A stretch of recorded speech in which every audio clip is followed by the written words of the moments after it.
guys, Denise here from Sewlimitless, and in today's video I wanted to just do a quick video since I already had the outfit on. I've got lights set up because I just finished taking some pictures of this outfit that I made. This fabric is from Minerva, Minerva.com.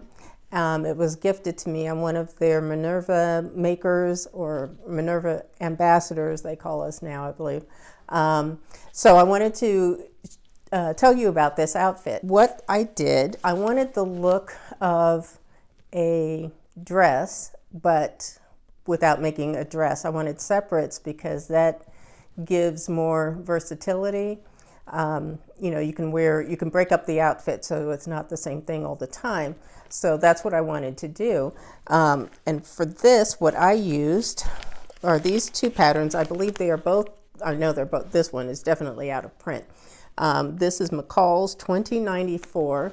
It is 8 tops. I basically use this pattern all the time. I've used it so many times, particularly for this style of shirt, what we used to call camp shirts, short sleeve, button front.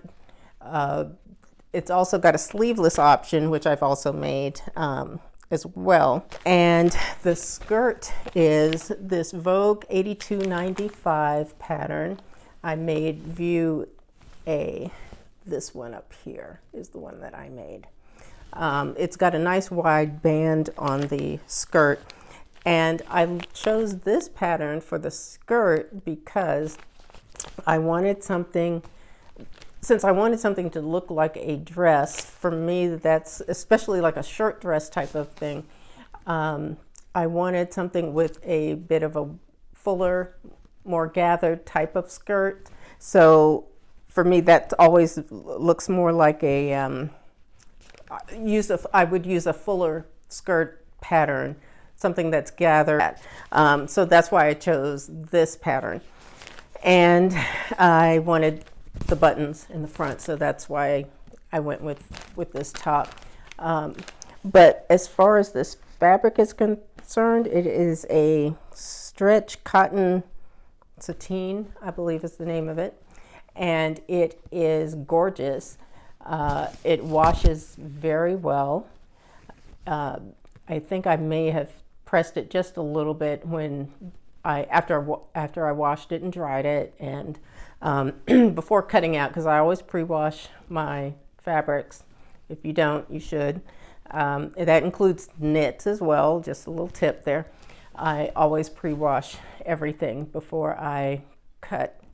And it's not about the shrinkage necessarily, but it's definitely about getting all that. You don't know how long it's been in a warehouse or whatever, so just washing all of that off. So that's my thing. I always wash my fabrics.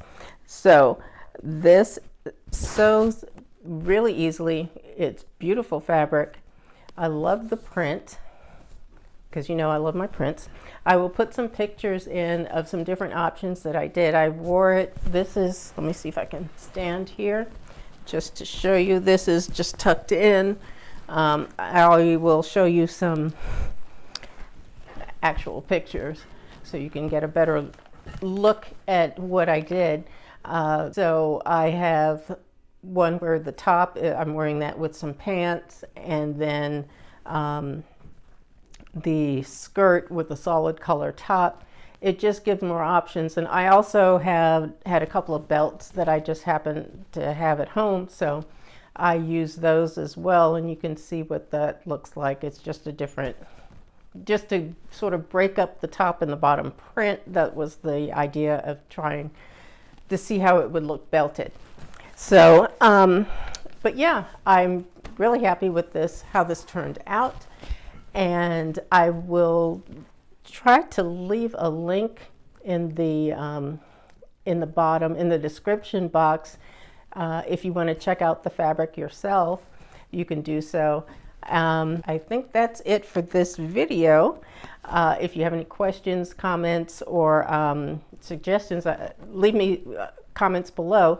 I appreciate all of you for watching. I know I've gotten quite a few new followers lately, new subscribers, So thank you for coming along on this sewing journey with me.